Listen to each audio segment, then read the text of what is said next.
Hey, yo, it's me, Pops Van Marmalade, and you're watching the Comics-Related Madness Network. Uh-huh. So come get some. CromCon. CromCon.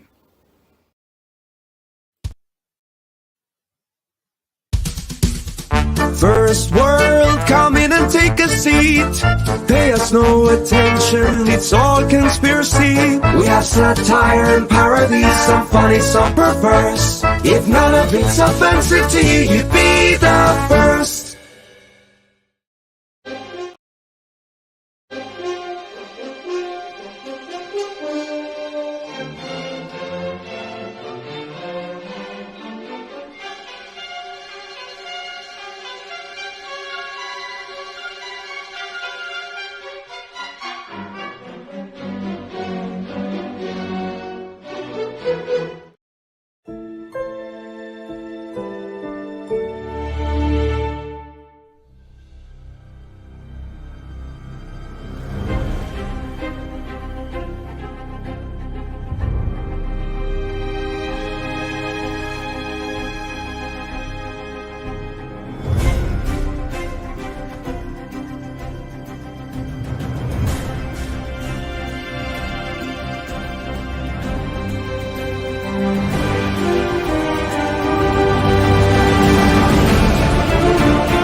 Fairview's coffee has mysteriously gone missing.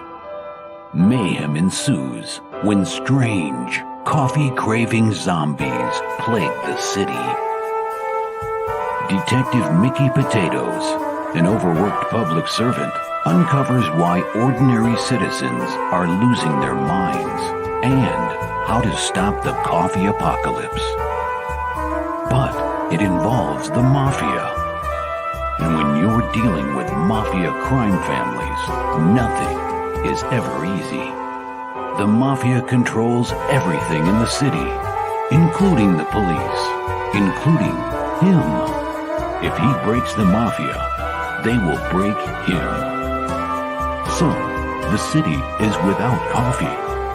The city is burning before his very eyes, but he's powerless. Detective Potatoes has the power to stop the coffee apocalypse, but if he does, he could lose everything.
Revenge, the sweetest morsel to the mouth that ever was cooked in hell.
The Madness Comic Network and Comic Related Madness proudly presents Madness Open DrawStream, featuring the Richness and a variety of special guests.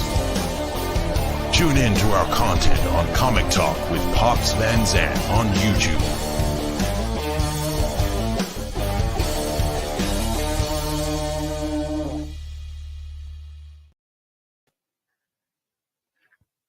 Of course, it's me.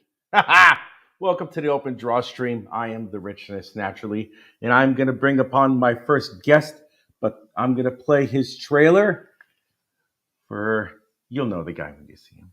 Check this out.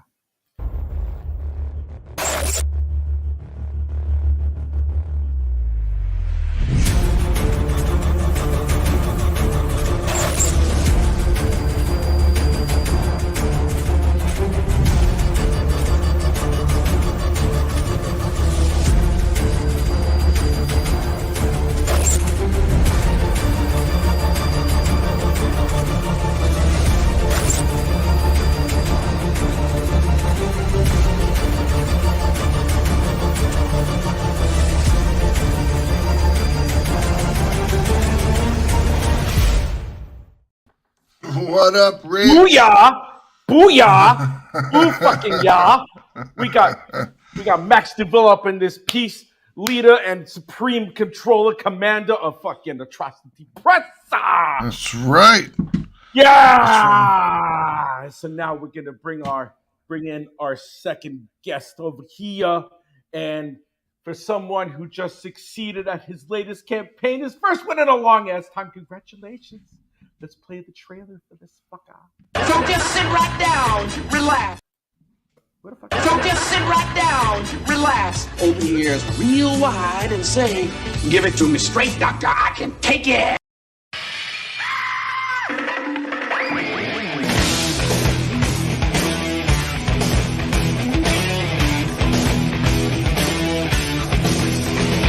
Kick the chops out from under the wheels. Flaps up. No offense, Margaret.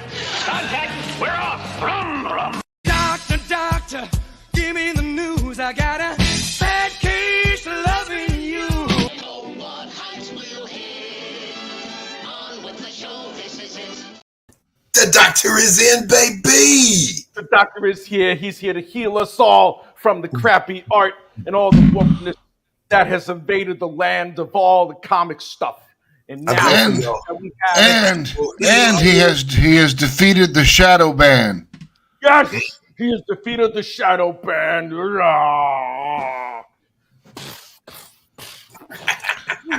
Just think how well your book would have done if you weren't Shadow Band. I know, right? Think how good that book would have done. How you guys doing?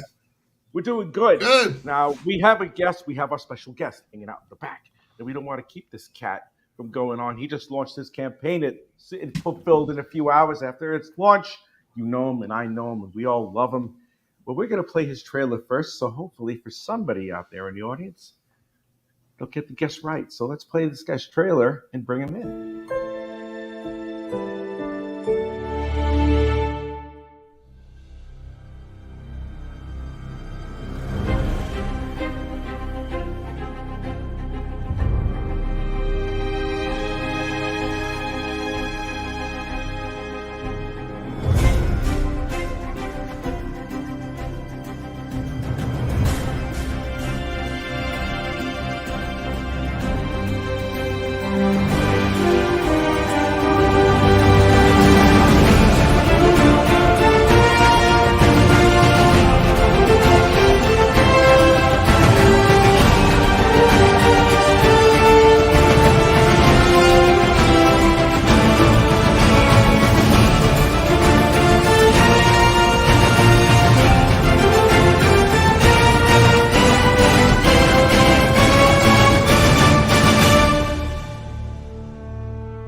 I'd like for you all, everybody in the audience, and everybody on this panel to welcome, for the first time in quite some time, Mr. Bill Mouse. What's up? What's up, Bill? Rich, what's up? What's up, Bill? How you doing, man? Going on? I had zero energy. I had zero energy today until I heard your voice, man. Yeah, man, you better bring that fucking energy, that's for sure. And we got the boss here. There he is. Bill, congratulations on your funding, brother. Yeah, Hey, for thanks, sure. man, thanks. And Bill's wearing the right shirt. That's for sure. Right product placement. I know. I just realized that it's like right there. You know? Nice. Sponsored by caffeine. Sponsored by caffeine.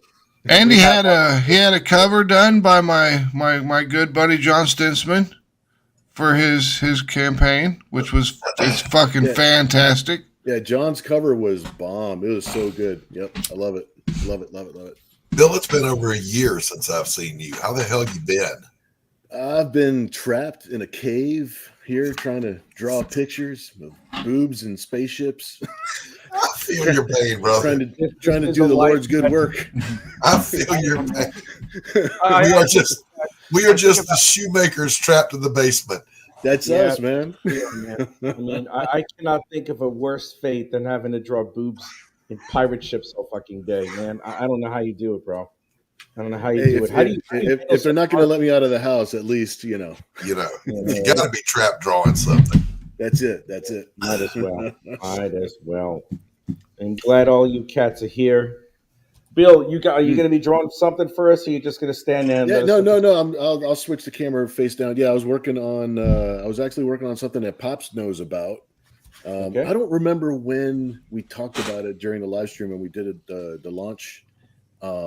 But we're working on a special sticker for all the people that actually signed on to the campaign during Pop's launch party. Everybody who backed during the launch stream. Yeah. Everybody who backed during the launch party is getting a special sticker. So I started working out like the pencils of it and stuff. So yeah, I'm gonna throw the camera back down so you don't look at my Coca-Cola shirt this whole time. And I got to do some bring you the advert, man.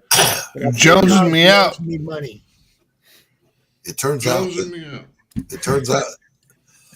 Yeah. Grab your Coke, Max. I know. I'm out. No. Yeah. No, Max. Say it isn't so. Drinking water. Oh. Water. Oh. Dude, you know what W.C. Fields said about water? Fish swimming that shit. No, Yep. fish make water. Yeah. But hey, Every time you take a sip of water, you drink fish. I had a couple heart attacks in the month, so it's probably a good idea to drink some water. Especially since they give me a diuretic that's like to help my blood pressure. Oh my God, I just had to start that too, Max. I piss 20 times a day. Yep. Dude, we're all dying. We got What's Stephen up with B this? in the chat, and I just got to get a heads up because at 5:00 today we're launching Crips and Legends. I was just about to say right here on the network. Let's say hello to the chat. We got Stephen B, Billy Power Max. Greetings. Dawn is here. Carrie is here. What's up, Don? What's up, Phaser? What's up, Carrie? Look, I'm Doc's here. dropping the link for anyone who wants to join us. Where the hell is Stephen B? How am I in the chat? Stephen B is right there. Speaking of which, I've got Stephen B's finished alternate cover right here. Oh boy. You'll have to ambigonate me, but ambigonate. I don't know who invented that word, but it's perfect. It works. That was you, actually. No, it wasn't. I picked it up from somebody else. Stole it from me. We were on CromCon. You stole it from me. So Stephen B has a bookcase he does a certain way on his covers, so that'll go in here, and I'm going to let him put in his sword the way he wants it and color it. There you go. Wow. Very nice, Doc. Very nice. Very nice, man. Very nice. In the Army, we had a saying for that. It's a Dio. What? That's 2 Dios in a row. That's Italian for God. Doo-doo. Oh, okay. Calling my cover doo-doo? No, I'm just fucking with you. Actually, that's dope. It looks really good. It's really good. Max, you can pick one and suck it, baby. I was a dick watcher for 2 years because I was UPL. I understood that. I understood that. Trying to raise money with my Kickstarter because I really want to buy my gallbladder back. Right. They started ripping out as soon as I turned 50. They started ripping pieces out. I'm just like, I'm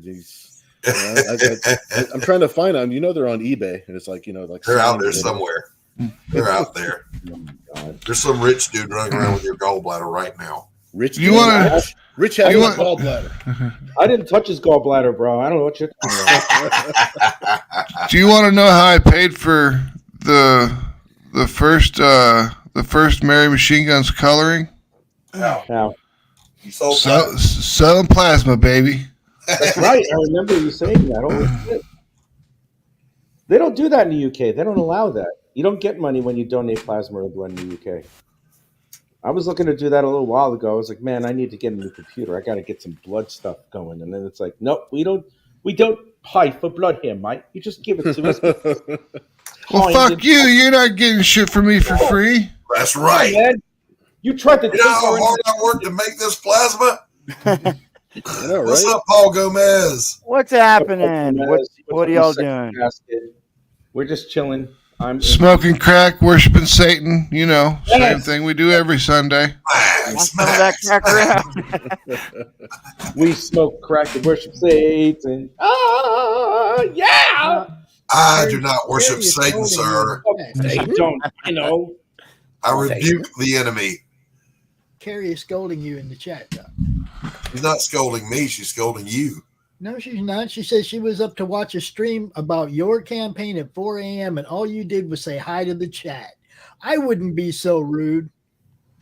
She's saying I spoke to the chat, but you weren't. She said you only just said hi to the chat. Then she says you wouldn't be so rude, would you, Pops? Whatever. No, Carrie, I would not. Whatever. Carrie, just go ahead and clarify your statement so Pops understands that Doc's the one that was the one getting yelled at. I do. That's what I said. Doc's the one getting yelled at right there. She asked me if I would be that rude. No, I would not. Hi, Carrie. How you doing? Hi, Phil. Hi, Dawn. See, I say hi to everybody.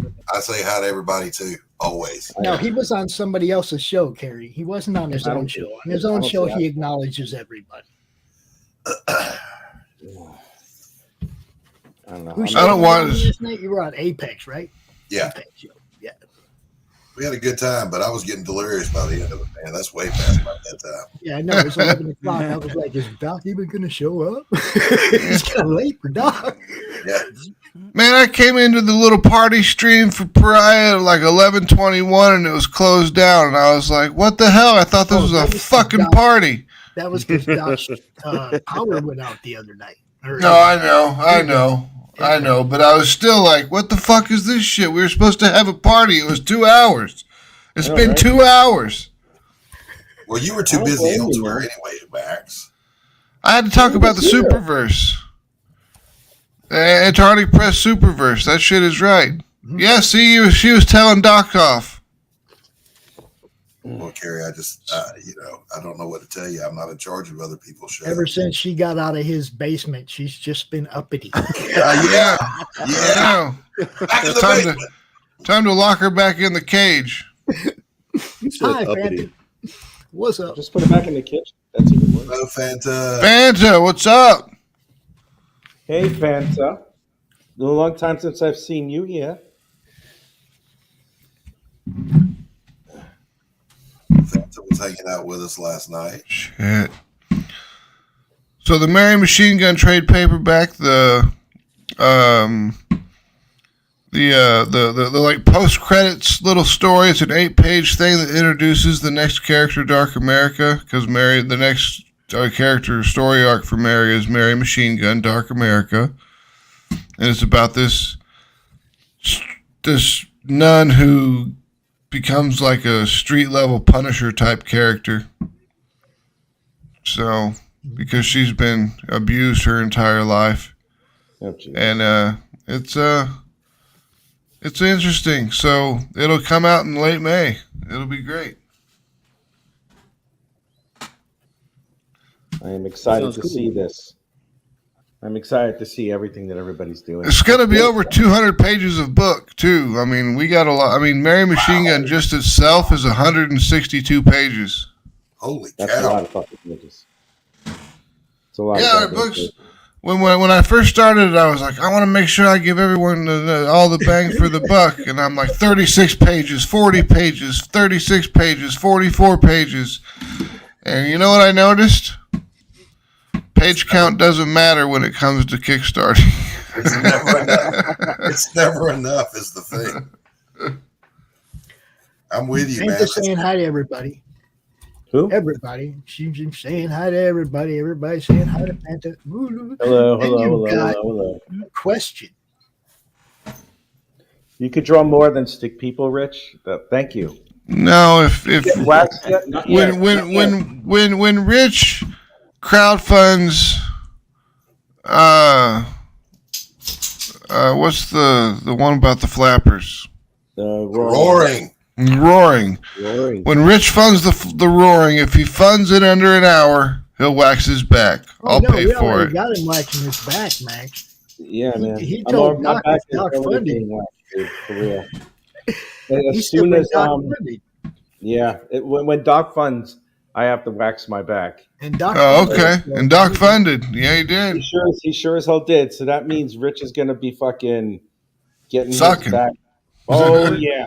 We're gonna get Carrie to go and meet him somewhere. Oh Jesus Christ! And they're gonna wax him up, and Carrie's gonna rip the description. Doing that. I wouldn't sound like they're gonna meet in the alley somewhere.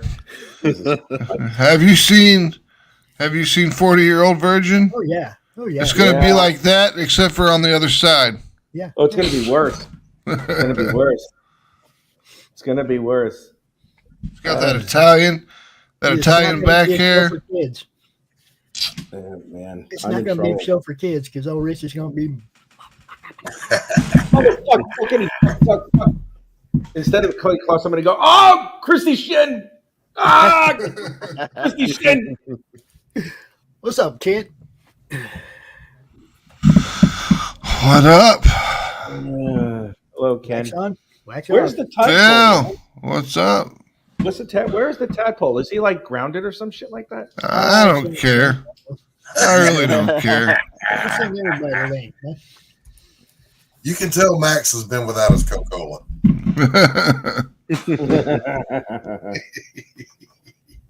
Fuck, I forgot to pick up some vodka. God damn it. Fucking damn it. Still got this. What the hell, man? Still got this. Still got what? Marijuana. Legal in my state now, completely legal. No, you don't even need a medical card. It's just recreational. So, congratulations to Missouri. Nicely done. Finally fucking living in the goddamn now. Fanta says she'd have done it if she was still there. I would let her do it. She said, a blind girl giving a wax treatment. What could go wrong? She would. There are certain parts of me that she wouldn't be able to miss. That's for sure. So there you go. Rich. On your back? It goes. I use it as a belt sometimes, so why the fuck not? You can throw it up over your shoulder. I know. I'm a bad boy. I am a bad boy. Oh my God. I am a terrible person. Lord, whatever that means. The nostalgia wears off really quick, Phil, when you see the tax. I don't have to pay tax because I get a 20% veterans discount, so I'm That good to kinda go. nails it. Yeah, that nails it. I just buy it at the price that whatever it says it is, and then I'm good to go because the government shit covers it all. What? Hey, Bill, nice head, by the way. I got a What the hell is flashback. that camera? What is that camera? Like on the fan on the ceiling or something? What the hell, man? I can barely see you. You want to see my little my jalopy setup? Yes. No, I want to see her ass. That's what I want to see. But I see the cap of your head. Ugh. Yeah, I got this. I got a drone that's just flying overhead, and that's one steady ass drone. Quiet ass drone. I know, right? There you go. See, A flying ass drone? A quiet ass drone. That's flying around. I got a camera. I fly a lot of drones, and those things are not quiet. Got my couple of screens. Got my thing. There you go. Oh, you got. If I use the phone, I can actually get close, but it's like I don't have a thing to hang my phone off of. So, let me switch. Dude, let me give you a link to the device that I use. The device that I use for my camera stuff. Now, Yeah. Rich is a Say base. hello to the one and the only Mr. Stephen B. Bill, we need to do a Kickstarter update trade because I think both of our campaigns would definitely work well together. Bringing backers from both sides. I don't know what you guys have in common. I don't know how that would work. I don't know what you and Bill's art would ever have in common, man. I mean, I'm still trying to figure out the cross promotion. Look, It's all like- you guys got to do is have Fern or somebody do a print that's got Mary and Nira on the print. So anybody backs both books gets the print. Real simple. Yeah, we could do that, but we're down to like 7 days on our campaign. I think. Let me look. Oh, wow! You only got 7 days left. Yeah, you took probably ain't got towards much the end time there. We got 8 days left. Hey, how's it going, everyone? Hey, Stephen B. What's Hey, up, bud? Stephen B. No one cares. Give me a fucking Coke.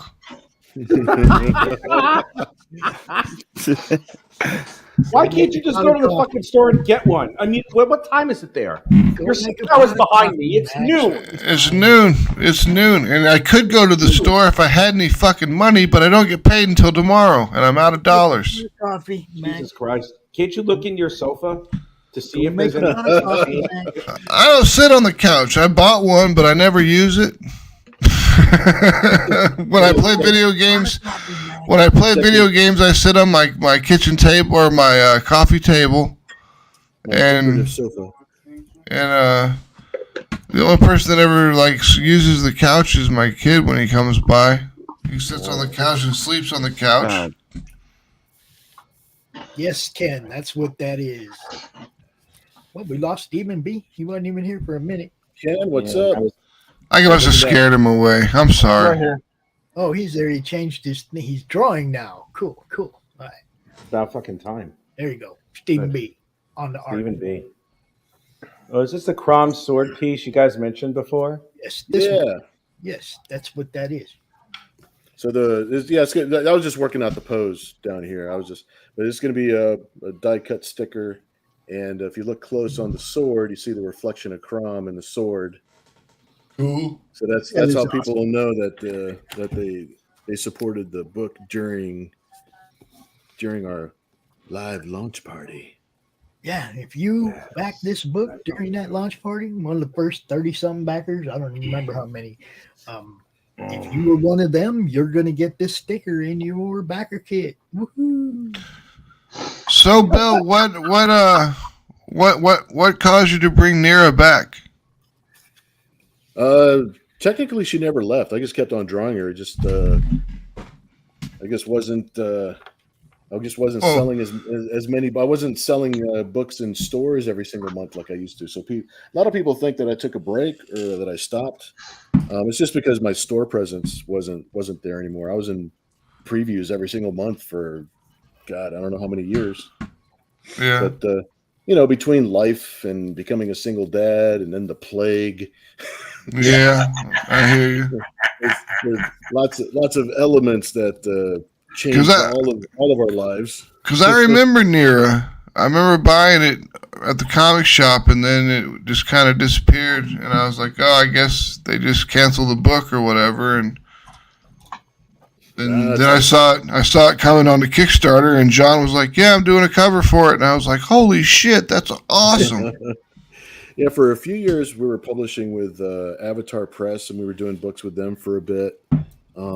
And I'm not really sure what kind of store presence they have. I know they were doing a lot of mail order and just being able to order from their website and things like that. And then for a while I was working on like 1 million different small press books for just individuals, just individual clients, it's almost like commissions, Yeah, commission work. I guess. Yeah, I just kept on taking them in. So and that's not the first time Promise seen the reflection of a sword. Hey, Bill did this before. There you go. Bill did this before. Doing it again, but I like this one better. I'm just telling you, I like this one better. I like this one you're doing right here. More buns per ounce. She makes a better subject than I do. I'm just saying. There's just something about this image that draws me to the lower half of the picture. Well, I'm more interested in the sword. Detail in that sword is absolutely incredible. I think that particular part of the sword definitely stands out amongst the whole image. I mean, Bill, I got to tell you, man, the architecture and the dimension that sword has and everything, I think it's the most amazing thing there. And it's easily the most eye-catching part of the drawing, without question. Absolutely. I'll focus in on the sword real quick. Please do so. Yes, here's the please. sword. Oh, I love it. No, wait. No. Go back down. No, wait. Sword. You lost the sword, Bill. God, I wanted to see the sword in greater detail. You could have put it a little closer. There you go. There we go. Oh, my God. That detail on that sword is just the curve on that sword, the way that the handle is. Oh, yeah. We're good. Thank you, Rich. Getting Rich approval is actually very important to me. Great sword, sir. You know this. You know this to be true. All right, now you're full of shit when you say my opinion matters. I don't want to hear that. My opinion does not fucking matter at all. It does not. All I am is just a hack. You know that's not how I feel, Rich. He said, all I am is just a hack, he says. I'm just a hack. That's all I am. Just a guy.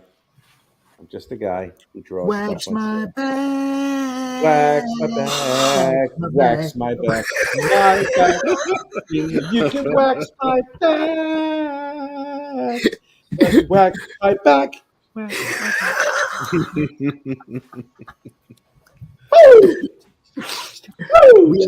We are looking for a volunteer in the UK to we need somebody to record this and somebody to relieve Rich of the fur.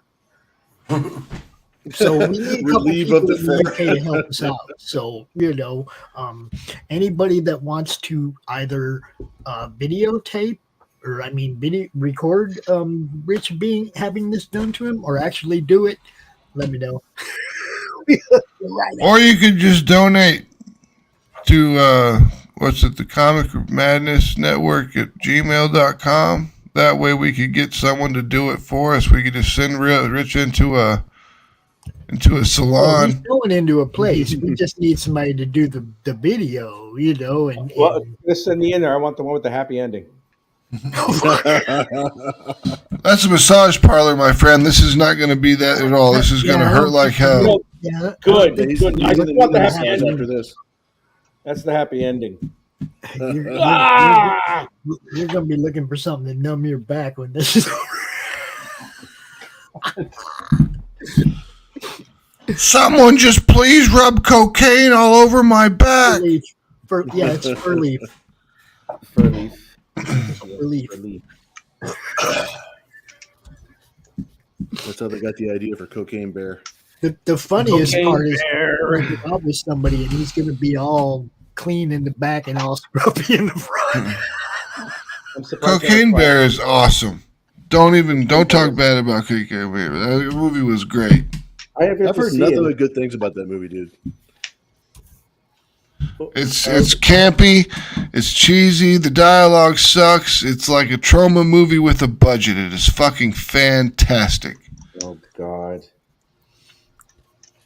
I really would like to see that. Now I really want to fucking see that thing. It's been a long ass time since I've seen a movie like that. I miss trauma. They still make movies, or are they out? Nope, they still make movies. Oh yeah, Holy they still make movies. They're working on a Toxic Avenger reboot. What? Oh my God. Who's going to play Toxic Avenger? Toxic Avenger? I don't know, Jason Momoa, somebody. Who gives a shit? Oh my God. I was thinking Zac Efron. Yeah. No. Oh, definitely. Am I the only one that's noticed a drastic difference in Max with and without Coca-Cola? What the hell, man? He's a cranky old bastard right now. Hell yeah, I am. That's me without weed. Yeah, we know that. Carrie says that she would need therapy and all the girly screams that she thinks I'm going to scream. Good luck. I need to do something about this face. Someone gets post-traumatic stress disorder just from being in the room with Rich when he's getting his back waxed. No, that's fucked up. Carrie says some really terrible shit to me. I'm really hurt. Not really, but that's okay. Carrie says some really mean things to me. Makes my feelings. Well, I mean, it would be different if you weren't used to it, though, Rich. I mean, everybody. I am used to it. I am used to the abuse, though. I will admit. Yeah. And I like it. I like it. You're a pro. I am a pro. What's up, Kevin? I like it. You're like, I like it. I like it a lot. I like it. I like it a lot. There it is. What have I missed? No idea. We haven't missed nothing. We just watching people art, bro. We got. It's supposed to be Peter Dinklage playing Toxic Avenger. Jesus Christ! Oh my God! Hello, I am Toxic Avenger. I am oppressed. Yeah, Bill Moss drawing near an X. We have Rich drawing something. I don't even know what. Cover to another book. Whose book? What book? What? Oh, it's Travis's book. Yeah, this is an alternate cover. Oh, okay. And then we have Stephen B. doing some panel interior work on his comic. Paul's just sitting there looking pretty. Paul's He ain't talking. He ain't doing nothing. He ain't doing shit. That's right. Doc is working, but we can never see what he's doing. He just has to show it to us. See, there you go. Yeah, that's it. I don't think. I think he. You know what I think? I think Doc has like a gremlin underneath that fucking desk, and then Doc makes it look like he's drawing shit, and then it's like, here, look, I drew this. And it's No. You ever seen Police Academy? Yes, I remember that one too. When he gives the speech. Yes. Oh, no. Yes, I remember That's what Doc's got going on under the camera. And you know this. Yeah, I miss everything now, Ken, because I'm so doing Doc, this all day. Doc, I gotta ask you then, what's the guy's name underneath that desk? Oh, Mahoney. He said, your mama? My mama? Good, she probably can't anyway. Look, that's what he said. That's all right. I don't care. Oh, I don't wait. like my mama. I don't give a shit. That is your mama. About her. No, it's okay. My mother's a piece of shit, so it's okay. Don't worry about it. Couldn't tell with the beard. Thanks, Billy, for dropping that link. We're going to be launching this book for Stephen B. later today. Right One of my highlights with my mother was I reminded her to get rid of her mustache before her friends showed up. Shit you not. That was glorious. Carol passes it through a hole in the floor from the basement. Not sure what she's passing, but okay. The art? Yeah, it could be a kidney stone. Or a rich, or you know what it could be? It's a rich stone. Not just a kidney stone, it's a rich stone. It's extra annoying. All right, extra painful when it comes out. Yep. Kirby. You see, oh, by the way, this is how you pay respect to anyone you get inspiration from, or you do a little bit of a homage cover. This is how you do it. You write down after the artist who did the original cover. Absolutely right. I like how John Stinsman did a homage to his own cover. That was pretty fucking awesome. This pose was from a Kirby drawing that Bob Layton inked, of all people. Oh, yeah. And yep. And I wanted to make sure that I give the proper homage because he deserves it. So it's my signature, then after Kirby and Layton. You have to put that there. Yes. You cannot always do that without provide attribution. Yes, and respect. You have to do Yes. that before us. Have to do that. Because if you don't, then you're a fucking scrub. Like that George Perez ripoff guy. He said scrub. I said scrub. That's right. I did. Look, can we zoom in on that? The part you're ranking right over there, Bill? I don't know zoom in on that. I love that detail that you have right there, Bill. Yep. Oh my God, the detail you're putting on that sword is amazing. Yes. I love the dimples on these on the sword. On the sword, yeah. I've heard that say to me. I've heard that someone I was with not too long ago said that to me. I like the dimple on your sword.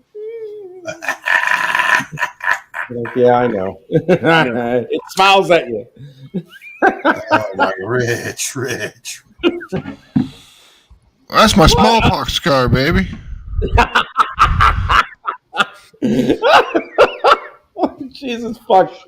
Oh man. You know what we should do? We should have a fucking crap. We should have like a GoFundMe for fucking Max's fucking Coca-Cola fund.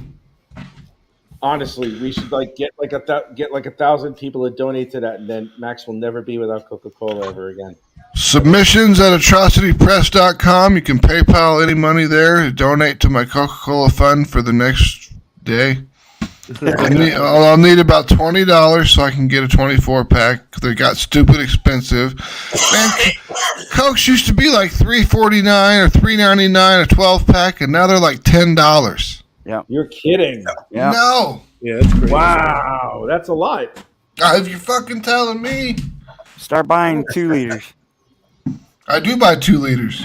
God, those 12 packs are way too expensive. Those I cans. just don't drink fucking Coca-Cola. That stuff's nasty. That shit dissolves eggshells. Kick this motherfucker. Kick him. Just kick this bitch. Pops, send him away. That was the whole reason I was drinking the Coke in the first place, is because the stuff that I eat needs to be dissolved because it will kill me. Exactly. What Most do you of the mean? food I eat junk food like constantly. Well, I don't eat as much, but I need that Coke to kill it. Like, I Coke for one reason, and that's to dissolve the fucking battery acid off my fucking. I'll drink that shit, man. It dissolves battery acid. Oh my god. Yeah, you kind of have to leave it there for a little while. Not long. Pepsi, you got to leave there. Coke just starts right to eating that shit. Yeah. The point is, that shit's like alien blood. It doesn't sit in your stomach that long. No, because it just eats through it. That's why. I wish they still put cocaine in it. Because think about that. Get a little bit of a numb tongue. You get a little bit of a buzz. Your caffeine. You think your caffeine buzz is good. No wonder them housewives back in the 50s could fucking get everything done. That's what I'm saying. They're all coked up. Jesus Christ, man. That's too much. Stephen B., the man of the hour. What time is Oh, we got 20 minutes until your campaign launches, right? No, his starts at 5, dude. 5. We got 3.5 hours before Stevie B's launch party. Oh, okay. I want to be there when it happens. Hey, Steve, can I join in when you launch that? Yes, you can. Thanks, man. I appreciate it. If you could, it's a launch party. Everybody's invited. Party. It's a party. Is it already a constructed show? Because I'll just jump in. All right, cool. Thanks, man. Thank you, Steve. I appreciate it. Thank you. Yeah, we got this. We got the show offs right after this, and then we go right into Stephen B show, and then we go right into All Good. It's a busy day. It's a busy day. Then there's a Silverline show, and then after that, we got a Matt Burke replay with I think Andy Smith's chord wrath. So this is a busy day on the multitasking there. Yeah, a lot of multitasking for Pops. I'm trying to figure out this panel because it's the third panel right here. Mm-hmm. But for some reason, I can't get that profile view of the character right. And when I'm trying to get, what panel are you talking about, Steve? The one on the bottom left? Yeah. This one right here. Well, what's the issue with that panel? Oh, I'm trying to get her to where she looks worried, and she's yelling at this hull screen, telling the driver to be careful.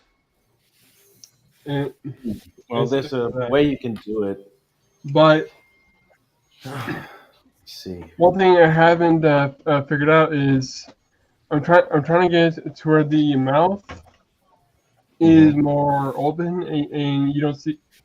And you don't see just like teeth. You see the the inside of the mouth.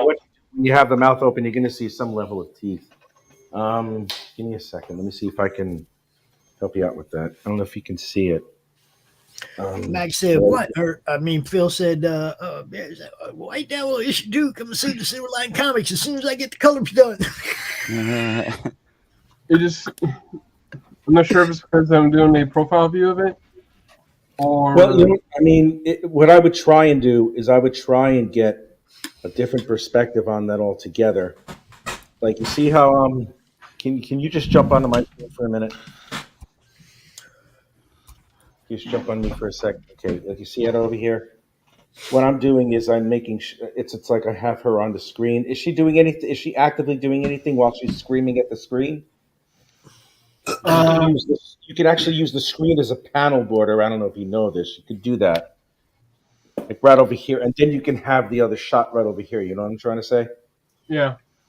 All right. You see that? And then have you done expression studies for your expression charts for your character? Not this one, but the others I have. Because that'll help a lot. That does help a lot.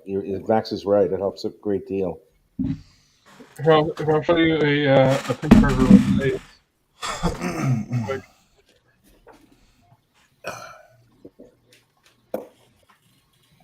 How's that there? What do you think there, Steve?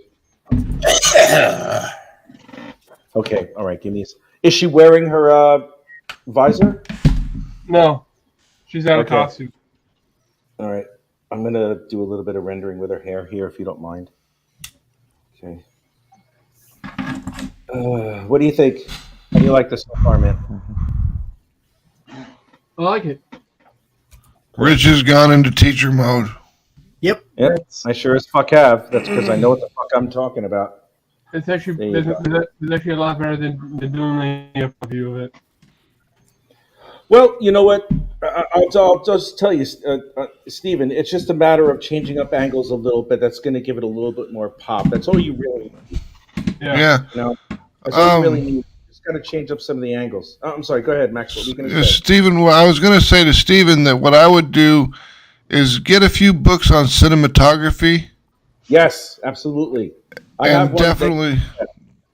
definitely look at those because that'll really show you how to set up your angles of your panels and everything. That's why Mary Machine Gun looks so cinematic, because Fernando really understands composition and everything, and it works really, really well.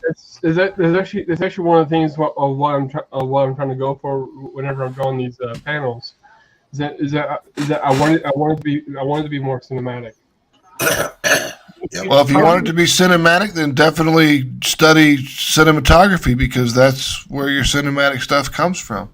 Kevin, that is Crom. That is Crom in the reflection of that. So. Can I recommend a book? Yeah. That I have that helps myself out. My book is my Bible is called Film Directing Shot by Shot by Stephen Katz. It's essentially my Bible. I was going to suggest that book too. Oh, I love that book. Isn't it fucking amazing? Oh, dude. Absolutely incredible. It is the most it's a Bible for storytelling. That's how good this is. Shit you not. It's been in print for a long ass time, but it's still it's so relevant. That and Joseph Campbell's thing is those were my go-tos with Mary Machine Gun, because Mary Machine Gun follows the Joseph Campbell monomyth pretty well. I mean, there's no denial of the call to action, but I got to change some stuff up, you know. This is Stephen B. I'll send. You know what? Let me get the link. You guys see Bill's doing this for you too, Stephen. Check it out. Mine's better. Well, yours is better. It's the no. You're actually good. A little thing that I like to do is it's not your style. Obviously, I draw it if I'm drawing a more of a comic book style and I need an expression or I need something. Where I'm trying to get the expression out. Sometimes I'll draw it way more cartoony on purpose. Yeah. Because like when you look at cartoons are super expressive. So it's like you're pushing it way too far, but it kind of gives your brain, like if you go too far in one direction and too far in this direction, and then your brain can kind of like, oh, somewhere in the middle. It's kind of like you're picking like the right color for something. But I noticed that if I talk to you later, Kevin. Go first, Bill. I'm sorry. All right, all good. I apologize. What? I interrupted Bill. I'm sorry, man. Go. Please continue. Oh no, you're all good. It's just a matter of like purposely drawing a really cartoony version of what you're actually going for, so that way you push it way too far and make it way too expressive.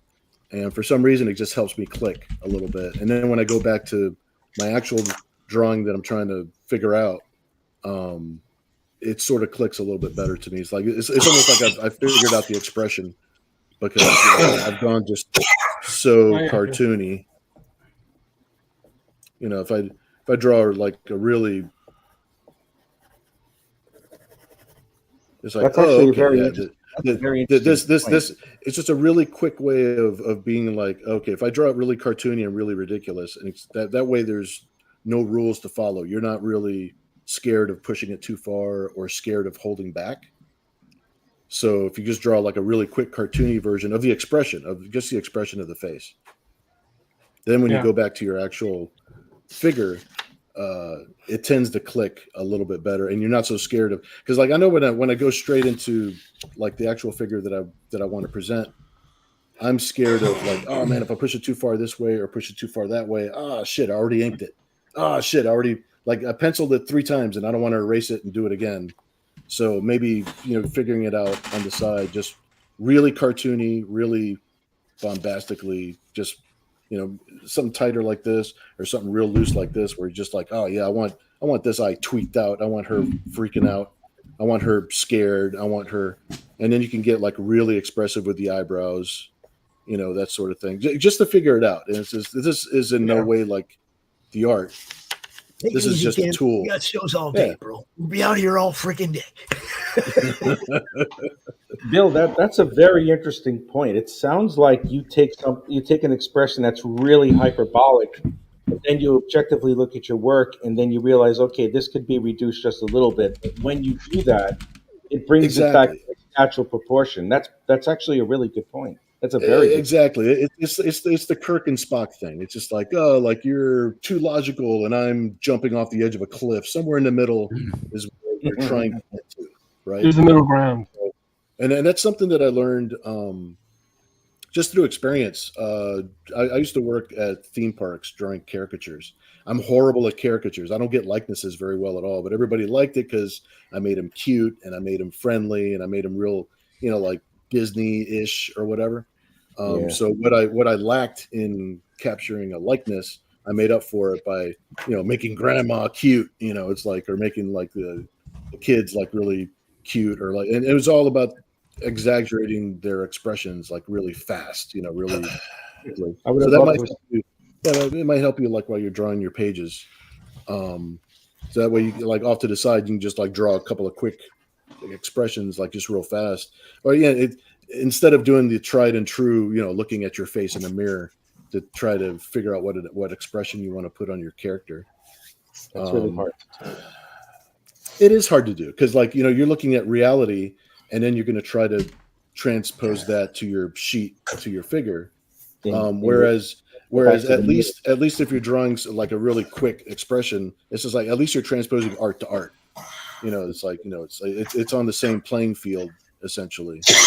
Even though it's really exaggerated, it's like it's still in the same ballpark, and you can figure it out real quick, and then start jumping into your figure, and then going from there, tightening up from there. This has been 5 minutes with Bill.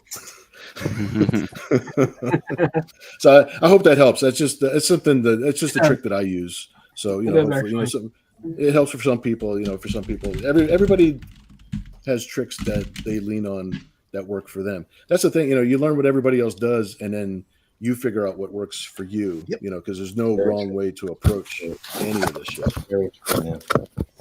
Yeah. Don't feel like that you're behind in any way. I mean, it took me long enough to get comfortable to where I am, and I'm still not comfortable where I am. I'm never comfortable. There's always like 10 more miles to go. Never are. Yeah, exactly. None of us. So I always ask artists. I'm always like, "How do you know when you're done?" And they're like, "I just get tired of it." There's a saying that says a work of art is never finished; it's just abandoned. Yep. Unless you're Fujita, and he just keeps adding shit to it. Yeah. Well, did you see Death Dealer after he added all that shit to it? It got completely different, wild. Oh man, I can't say that I did. No, Fujita would always he would just continue painting on stuff. It'd be a piece sitting in his art studio, and then he'd just pick it up and add some shit to it, and then put it back down. It was all oil paintings, so he could just let it sit for 6 months as to dry, and then when you're done, you just pick it up and be like, you know what?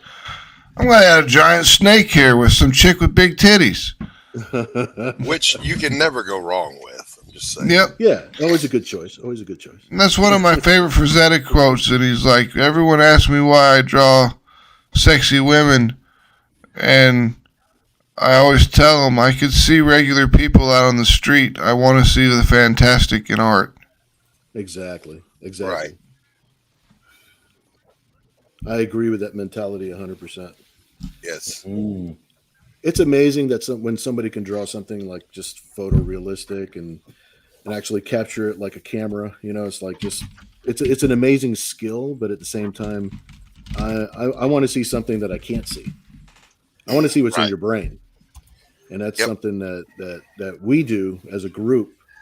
That's what other people wish they could do, is just take the shit that's floating around in your brain and actually make it so that other people can see it. What? Yeah, I don't know what it's like on the artist level, but as a writer, I mean, I like seeing the art coming back because I'm like, that's just shit that I just made up. And that is like, it's real now. And that is awesome. Yeah. That's why I get upset when people complain about it's like, oh, like these are unattainable, shapes. Body standards. Yeah, but unattainable body standards. And I'm just like, have you watched an episode of Tom and Jerry? Because we're doing the exact same thing. I mean, all the male characters, nobody complains about my male characters being unattainable, and they're fucking unattainable. Oh yeah. Like we've got an 8 foot tall muscle bound dude who's Frankenstein's monster. Okay, you can't beat that. You can't be that guy. Exactly. And exactly. who's really gonna identify with that character? Nobody. Exactly. You know, I mean, when I read comics, I didn't identify with the protagonist of the comic book or some other side character in the comic book. I just read the comic book for a story, just for something to do. Yeah, well, you weren't trying to identify with him physically. I didn't need to look like Captain America to agree with what he was saying. Exactly. You know? Exactly. I mean, you can identify with him philosophically for sure. Right. And I don't want to get mad at people, especially kids that, because kids, they find something to rah for, and they only have, so much experience and so much information. Yeah. But they're just like, oh, like these are unattainable goals and blah, blah, blah. And I'm just like, you need to understand this was never meant to be. This isn't my view on all women or all men. Right. This is a cartoon. This is how the cartoon looks cool like this. Right. If real people looked the way that I drew them, it'd be scary as shit. Oh, hell yeah. Oh, yeah. There's no way a woman is going to have legs as long as I draw them. That would be a freak of nature if you saw her in real life. But as a cartoon, it looks cool as shit. Yeah, It's like those old 90s image books with the legs that Rob Liefeld did that were like 9 miles long. Yeah, it's like it only looks cool as a cartoon. Legs. What about those feet that he drew all the time? Oh wait, he never fucking did. It literally only works in fantasy. It's not meant to be a reality. It's escapism, folks. Come on. Yeah. Well, and plus there's also that fine line of, well, okay, this is like my imagination, right? But then there's a crossroads. Here's my imagination. Here's what I'm thinking. This is what I'm trying to draw. But then this is how good I am or how skilled I am at drawing. So when somebody complains about my artwork being blah, blah, blah, I'm just like, well, I just don't draw that good. I'm trying to get there. It's like, if it's not working for you, that's fine. It's like, because there's always this crossroads in between what you're trying to draw, what you're able to draw, and what the intent of your drawing is, Right. Yeah. And people think just because you draw at all, they're going to be offended because it didn't come out the way their brain sees it, Right. Well, a lot of that listening. Hello, Dawn. Hi. Hi, Dawn. What's up, Q? Q in the chat. I sent you the link. Chicken don't stew. send them in. Why? Why'd you do that? Why? My job is to get enough people out here that I can go sit in the backstage and watch. That's my job. Lazy fuck. Thank you.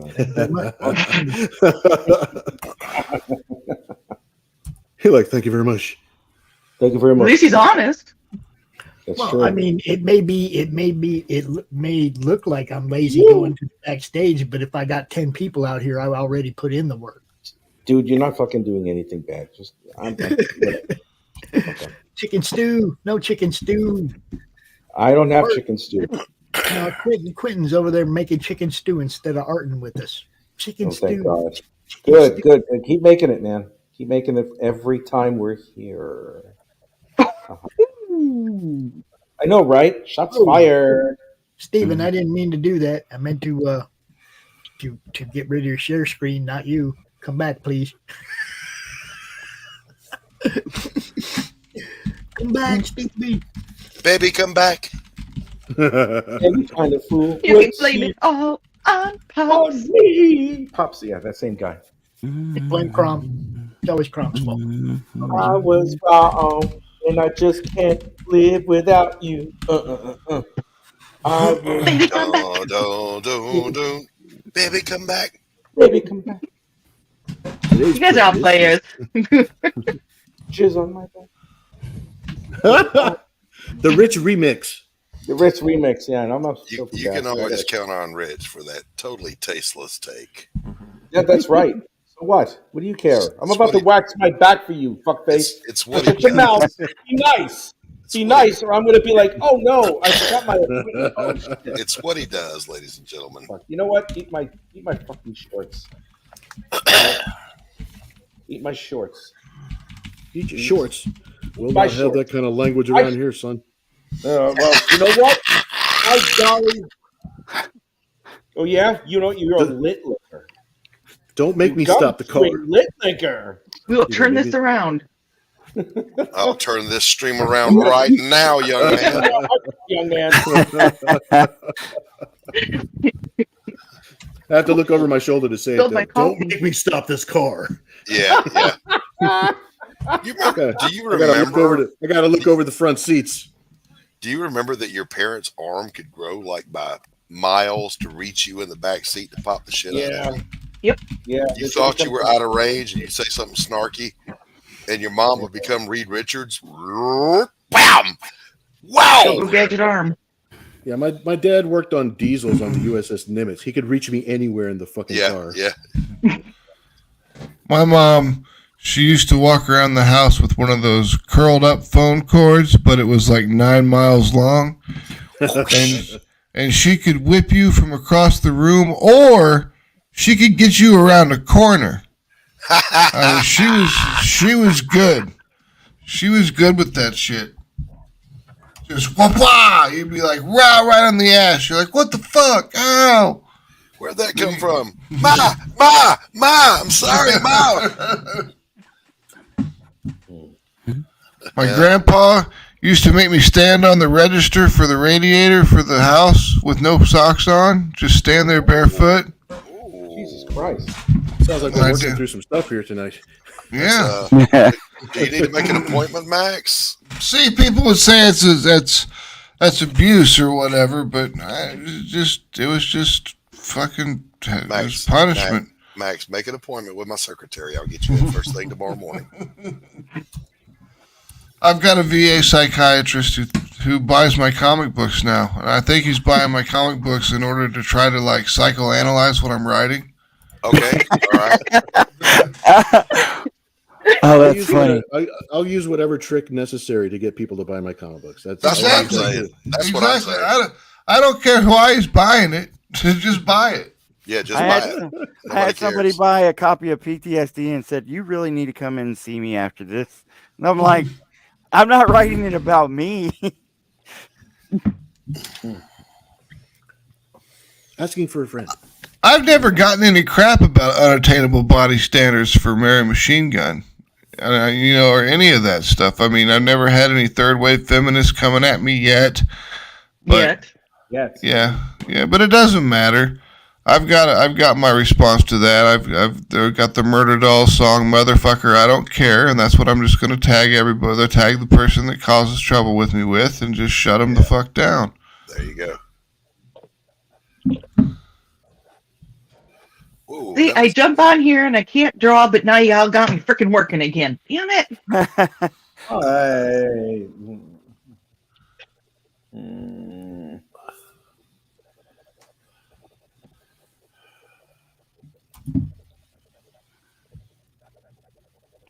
We're all concentrating. We are. Concentrate. We're all constipated. Wait, what? Perhaps that too. I don't know. No comment. What happened? Not sure which. I used to take calls on Miralax at one point in time in my life, so that doesn't even faze me when people say that stuff. What's Miralax? It sounds like a suppository. It's the stool It's a softener. laxative. Oh, that's what it is. Holy shit. Yeah. My son had a whole bunch of problems with his colon, and he had to take that stuff constantly. And it was an experience for 16 years. I can imagine. I took phone calls on that particular product for 6 years. Oh my God, that must have been funny. Oh, I took 6 capfuls. Am I gonna be okay? You'll be fine. Mm-hmm. That kind of stuff. I took it 3 minutes ago. It's not working. Okay. Pack a lunch. You're going to be on that toilet for a minute. And then you're going to figure out, hey, why are my intestines hanging out of them? Oh, my God. After working in a call center that long, you really realize how much people are stupid. You really do. I got in real big trouble when I worked at this financial firm, and I was the tech support guy, and I was talking to some lady, and she's like, I can't get onto the network, and I went through all these fucking steps of getting her shit reset up and everything, and how it's all supposed to be done, and everything like that. And then finally, at the very end of it, I was like, fucking okay, I can't figure this out. We're going to call your ISP. And she's like, what's an ISP? I'm like, your internet service provider. Who do you get your internet from? And she's like, don't I get internet from the company?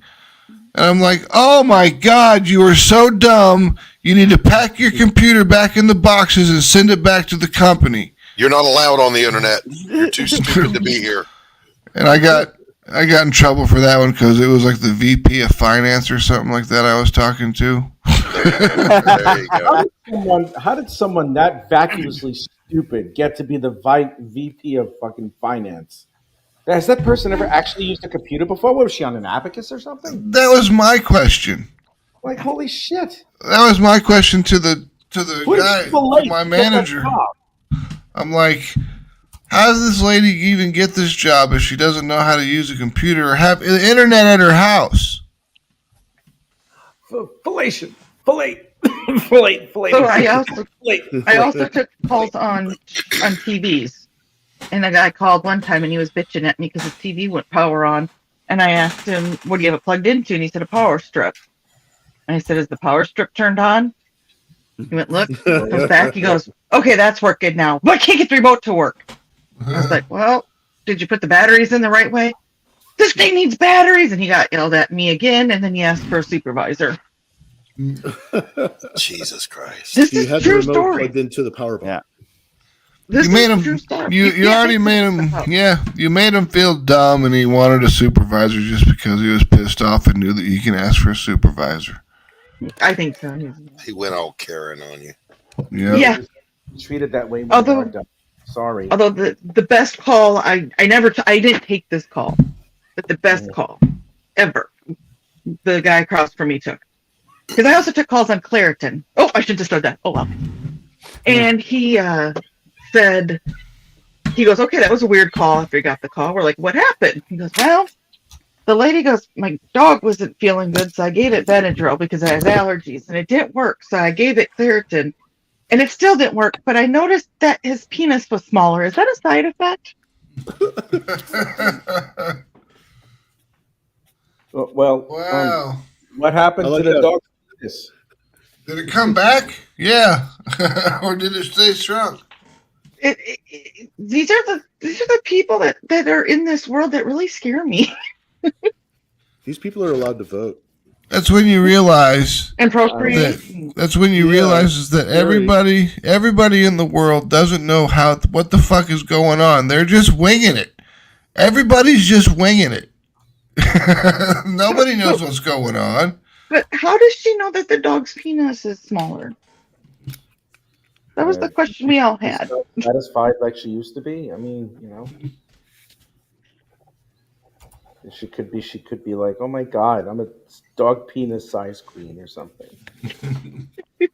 That's so small. Red Rocket, Sparky. Red Rocket. The guy's like, you need to talk to your vet. Oh God, help me with that. That's just nasty as all hell. But that's funny as fuck though. And then the guy who wanted to send an 8x10 glossy of how well the Miralax worked for him. Oh, he did he? Oh, man, no, I said, I appreciate the offer, but that's okay. We don't need that. I'm glad it worked for you. I would have told him fucking send it in and then put it on social media. It's like, look, here is our success story for Miralax. I got a guy that sent me a message on Twitter that asked if he could get a real doll made that looks like Mary Machine Gun. And I was like, you can do whatever you want, dude. Just don't send me any pictures. No action shots? Oh God. No, it's on his OnlyFans. That's fine. I just don't want to see it. What's up, dude? God help me. La la la la la la la la la la.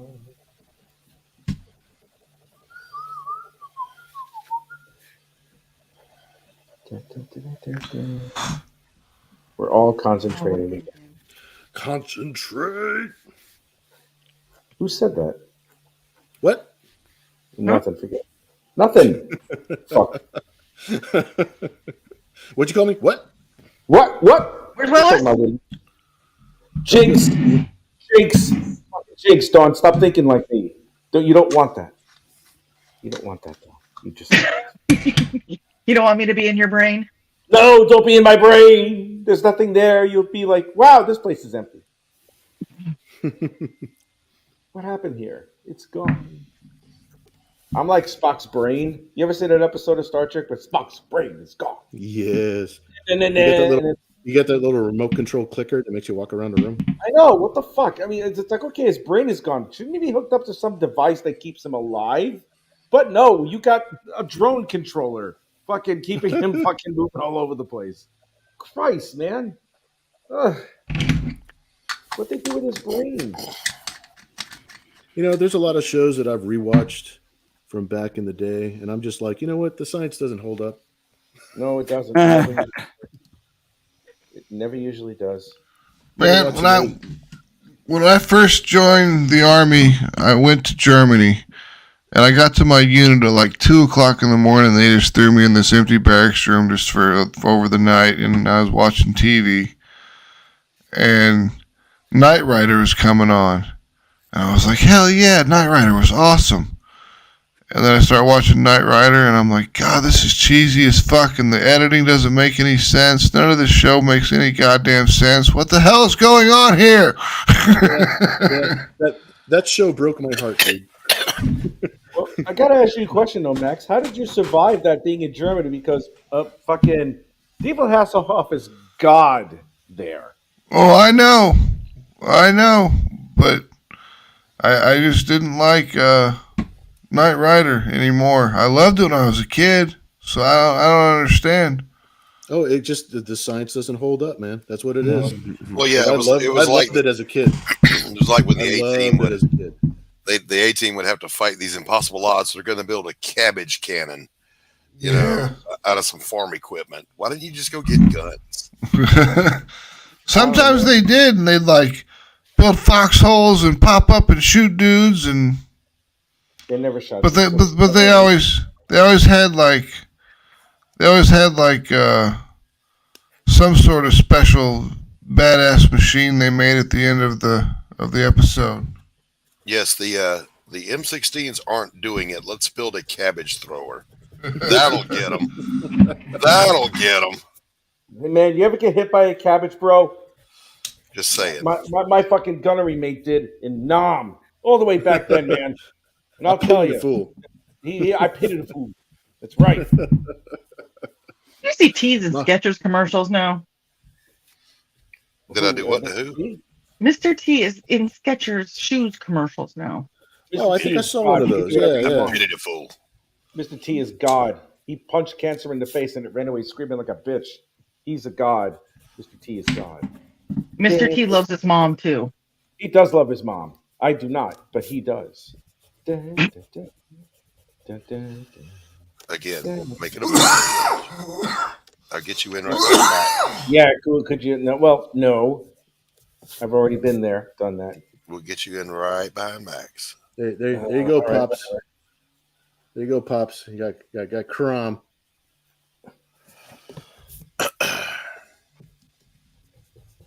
This drawing has 20% more Crom. So that's Joe. That's from indiecd.org. That's in the chat right now. That just posted. Okay, cool. Always promote. That's a directory that you guys need to sign up for. It's $10 for lifetime membership. that goes up to 20 on June 1st. What is it supposed to be for? It's a directory, so if you want to put your art out there, it's kind of like if you're making comic books, you want to find people, or if you're working on something, you want to find people, or you want people to find you. So, yeah. It wasn't imagining. I'm sorry. I'm like triple tasking right now, and I got confused. You're doing fine. You're always doing fine, Dawn. You're awesome. Michaela's talking to me. I'm pitching Joe's thing, and I'm trying to work on a graphic for Michaela at the same time. So,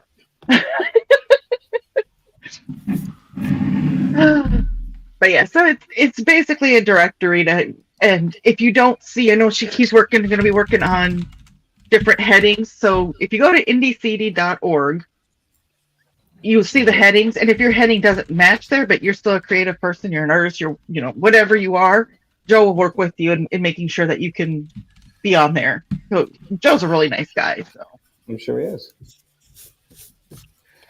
When I get paid next week, please remind me. I'll consider it. Okay? Okay. Thank you.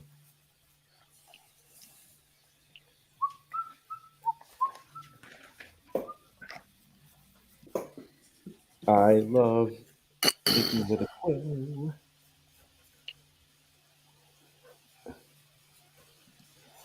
God, we are all really concentrating on our stuff, man. This is awesome. Only Bill and I are the ones who we can actually see the artwork. And everybody else is like, pussies, because we can't see anybody else's drawings. And we can see it. I got told last night that I've got a shit ton of sketch cards to do because apparently that was a big thing on the campaign. So, dun dun dun. Dun, dun, yeah. dun. So what are you doing sketch cards of? Elizabeth. Did you get mine done?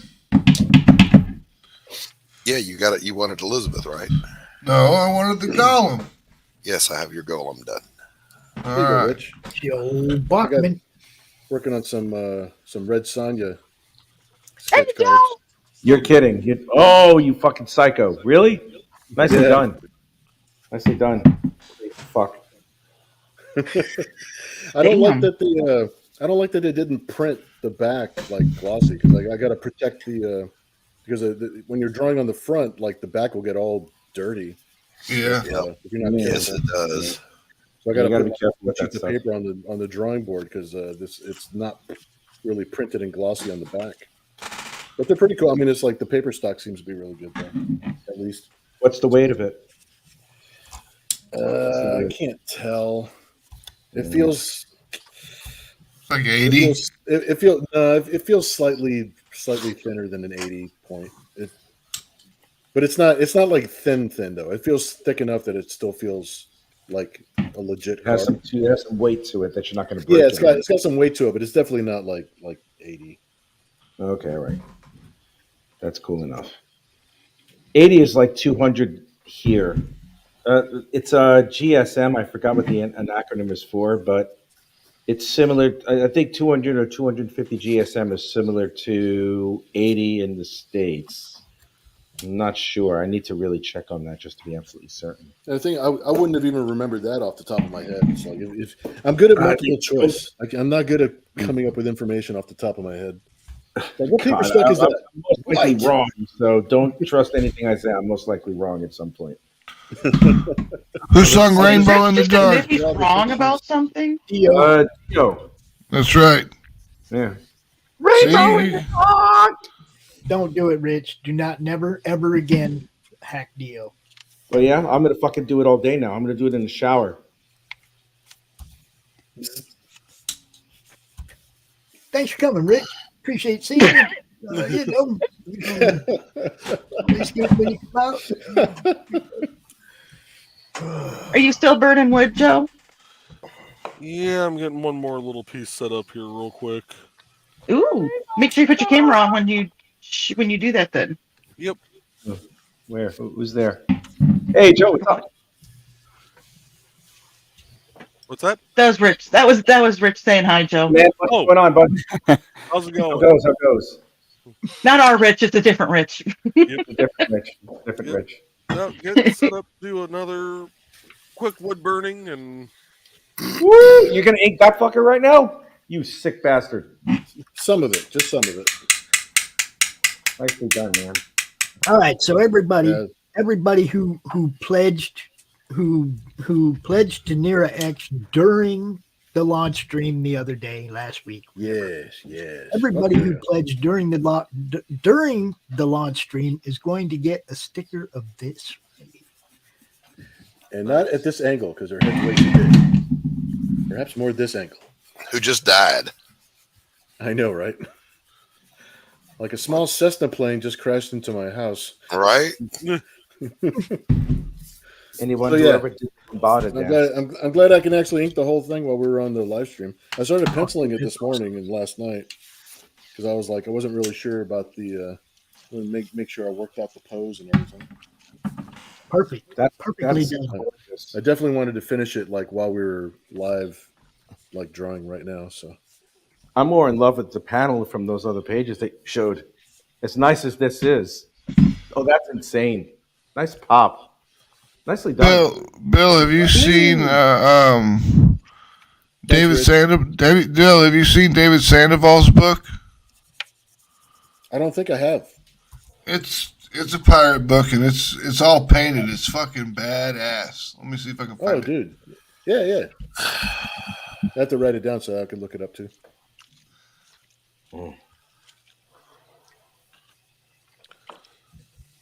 I know I fucked up the design of this particular fucking sword, but I don't care. Put him on the spot. He ain't saying nothing. Put him on the spot. How's it going? Hi, Paul. What are you doing, Paul? Trying to arrange Free Comic Book Day with everybody that's going to be there at Geek Out in Burleson. Oh, that's right. Free Comic Book Day's coming up. Yeah. Paul, do we still need to work on you using open-ended questions, by the way? Yeah. Work on everything. And the open-ended questions, you don't ask you don't say, can I be on your show? You say, what day can I be on your show? Oh my God. You don't give them a choice. It's really like not. It's like when you're selling something, you don't say, do you want one? You say, did you rather have the red one or the blue one? It's really not about the detail. If I say A or the, it's really not about that. I'm telling you, whenever they tell me no, they tell me no. And that's what it is.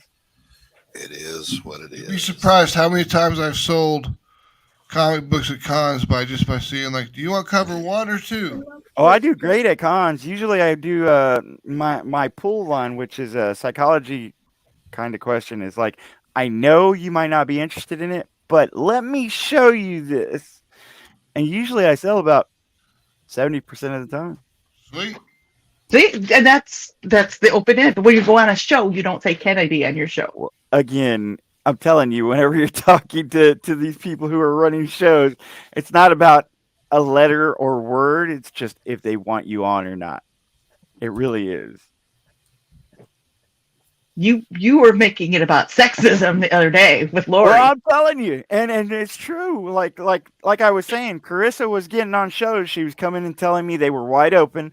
I was going right behind her, and they were telling me no. And this wasn't something that happened once or twice. It happened about 10 or 15 times. And I told you All what I'm that saying. is. That's What people is that, that are Bob? trying to they're more worried about building their channel than promoting. And I agree, but I mean, even I, if I was approached by a young lady compared to a guy, would probably take the young lady into the show because. Yeah, well, I wouldn't like take all young ladies. I would take everybody that comes our way. That's cool, right? Like I do, right? But most of these people, I mean, only have like a set amount of people that they can bring in. So usually they're a little more pickier. It's just the way it is. They need to be more I'm just even gonna nod when it and comes to I'm gonna professional shake my thing. head and snap. It is what All I'm saying is most of these people who run shows, half of them already know me. So whenever I go approach them now, they already know what I've done half the time, and they know that I'm coming with another project. So it's not about saying A or the. They already know me. And I even brought up an example. One of these guys was Two Geeks Talking. They were one of the first shows that I ever did, so they knew me whenever I was approaching. It's just one of those things. And Carissa got in, but I didn't. Okay. Sexism. I mean, I understand y'all want to say it's not about sexism, but I mean, in all That fairness, sounds sexist to me. I'm offended. Carissa and Laurie get a lot of free stuff. I mean, a lot of free stuff. And I don't. Oh. I mean, I'm not complaining. It's just the truth. Yes, you are. No, I'm not. Your lips are moving and you're whinging. I'm just stating the facts. Have you tried wearing a kilt? All I'm saying. I mean, I understand they take it as sexism, but it's just reality.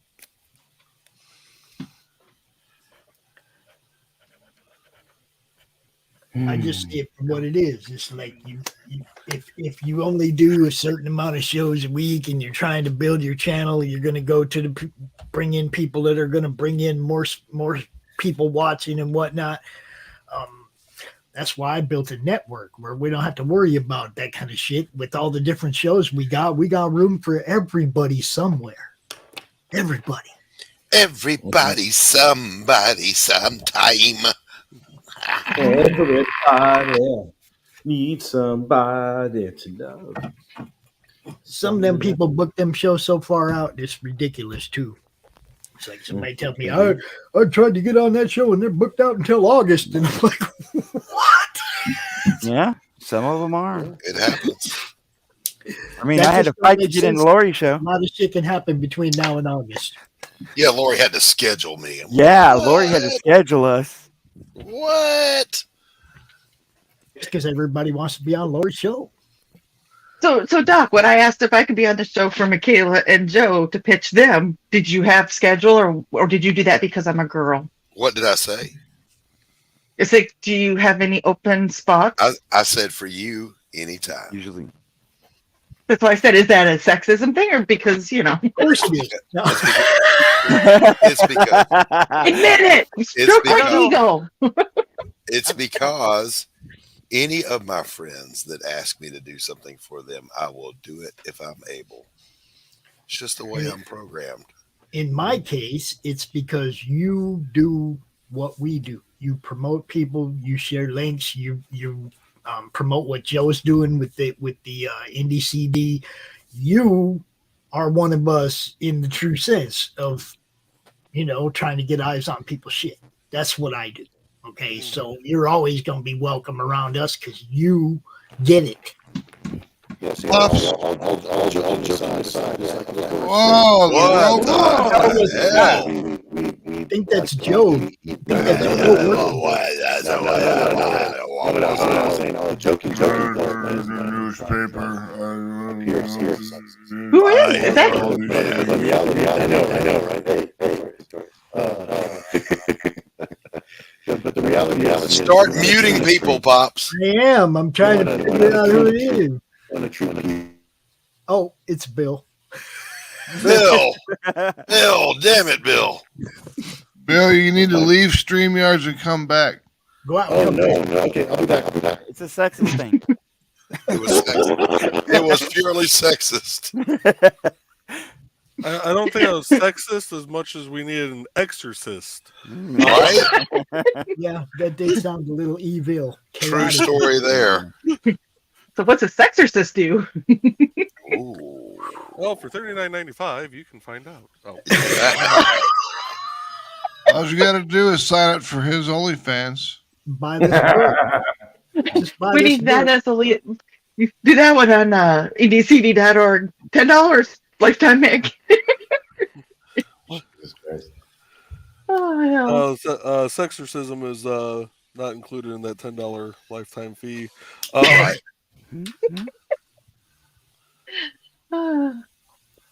Joe, how you doing, brother? No, doing pretty good. Got done with a con, the Region Con this weekend here in Northwest Indiana. So I was selling my wood burnings, promoting Indie CD, and doing some gaming. It was a fun weekend. Nice. Nicely done. Is my microphone fixed? Yes, you no longer sound like Satan.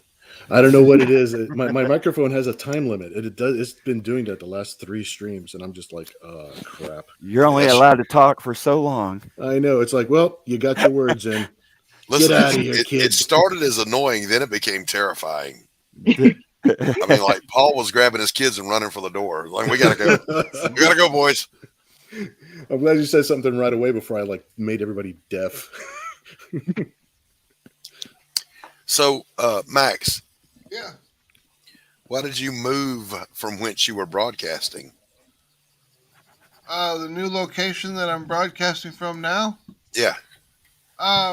Because Phil Leon is gonna come stay with me, so I took everything out of my second bedroom so he could have a room to stay in. Right on.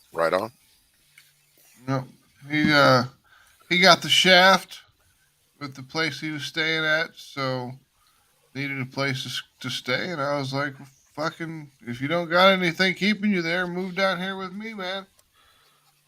Come stay with me. I got an extra room. I can move my computer into the living room. All right, so when Tacey divorces me for working on comic books, can I come stay there too? Sure. All right. I got everything all set up again. Nice. Look at that. Cool.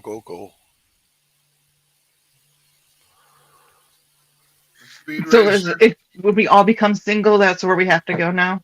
Yeah, everybody show up on Max's doorstep. That's the when our significant others are like, go! Those are all there's that. That's the first ever, I can't zoom in, but that's the first ever Mary Machine Gun artwork right there. Can't really see it. No, you can't, but it's all right. Very cool, though. Very cool. Stuff like that is usually cool.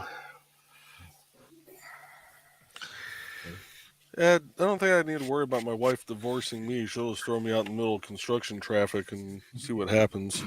Right. She won't divorce you. She'll get one of them swords and take care of you. Oh, there's that too. My wife just went the horror route. Yeah, I had one do that. So my wife went the fat Slavic pig route, but that's so ask me what I did. Packing. Ask me what I did, Max. What'd you do? Well, Max, I found out one of the guys she was shagging, and I sent him a home STD kit. You might need this. Nice. I remember when we were coming back from deployment, we came back like 3 days early than we were supposed to. So like none of the family members were there or anything. We just kind of showed up and went home.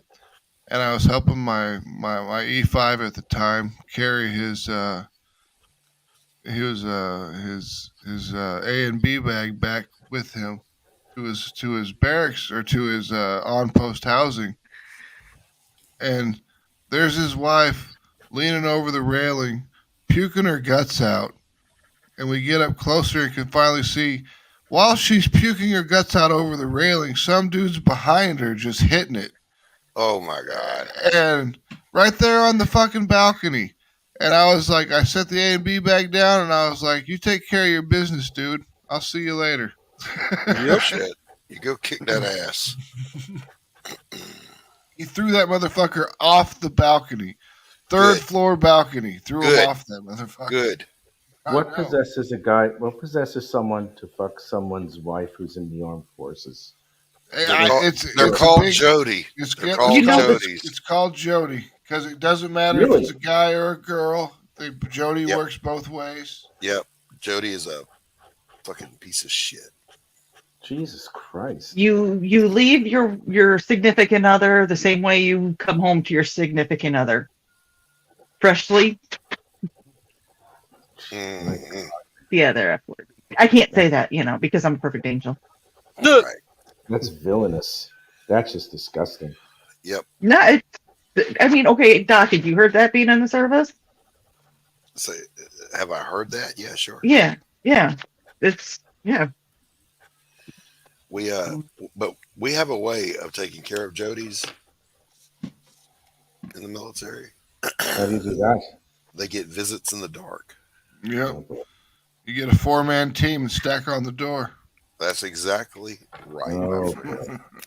Yeah, you don't. No. I Even mean, if I had nothing to fear, I don't pull that shit. That's just wrong. honestly. I was thinking about it the other day, and I might turn it into a comic book. I might use it from a comic book concept. It's like, do you know how dangerous my fire team and I would be if we were together and just raiding people's houses and the fucking just to rob them? Jesus Christ! You'd make money. You think about it. That was kind of the premise of Without Remorse. How dangerous would a SEAL be if the local drug gang killed somebody he loved? Yeah. They wouldn't know what fucking hit them. And he even says in the narration, not in their worst fucking nightmares have they ever imagined somebody like me. What's this? Is it a movie? It's a book by Tom Clancy called Without Remorse. Okay, I'll have to check it out. Oh, you'll love it. That sounds actually really fucking awesome. Because I had the title for the book is 4-Man Team, and it starts out in Iraq where they're taking over. They're supposed to capture this terrorist, but this terrorist has killed like 4 of their guys in their platoon. So when they get in there to arrest him, they just shoot his ass and turn his head into a canoe. There you go. And then they end up getting back into the States, and then they just take civilian jobs. Some of them are on disability from the VA, Right. One of them works in a bar, and they all get together once a year to, bullshit and stuff like that. And when they came together one year, they get one of the street gang guys in the street shanks one of them with a knife and kills him. Whoops. Shouldn't have done that. That was a bad idea. And then that was the lieutenant who got stabbed and got killed. So then the 4-man team starts attacking, starts pulling recon, doing data intel gathering. Yep.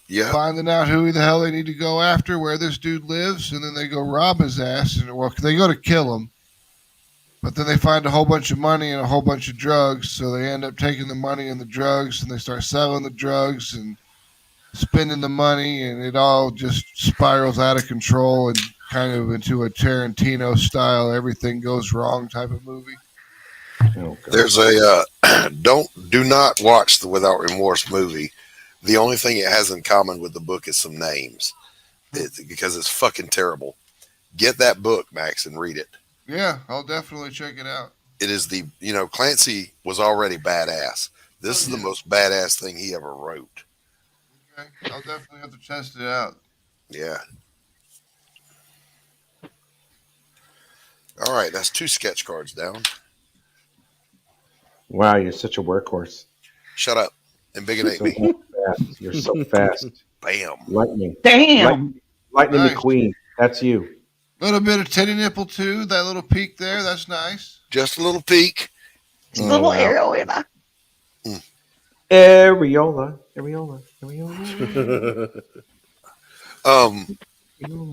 What? Without Remorse is, by the way, the book that got me to thinking about. I knew I was going to do a revenge story. I knew it was going to be supernatural. But literally reading Without Remorse got me thinking about, who else would be somebody that would be your worst nightmare come true if they came after you for revenge. And I thought, a witch. So that's where the impetus came from, not the idea.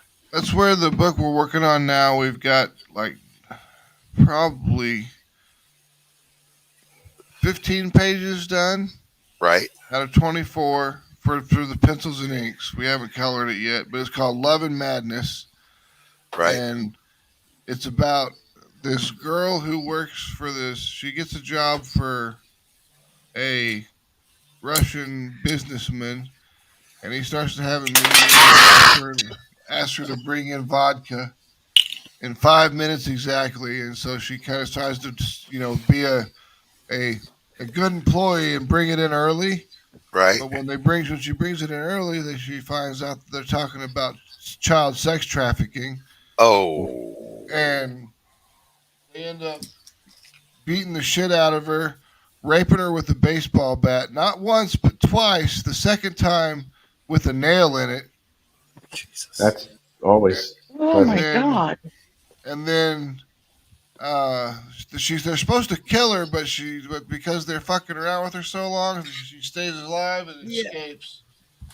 Finds a doctor to help her, who is another female who used to be a doctor, but her parents died and left her just ridiculous amounts of money, so she just quit and doesn't give a fuck about anything. Y'all need to and then they go to talk about. then they go then they go on a natural born killer style thing, taking revenge on the mafia. Damn, Max, if you turned her into a witch, that's pariah. I know. I mean, we've been working on this book for 2 years, so I mean, I wasn't like I took pariah from you, but I know you didn't, brother. I would never think that about you. I mean, any rape revenge story is kind of the same. Pariah is probably very similar to I Spit on Your Grave. A little bit. She's a witch. A little bit. Okay, so I just want to say, because this is what I always do, Joe does this wood burning, so if you guys have things that you would like, that'd be kind of cool to do as a add-on to something or part of a Indiegogo, you should get a hold of him and have him make you a few. So, for example, here's one of the pages from the assault scene, and it's a PG-13, not rated R, but Yeah.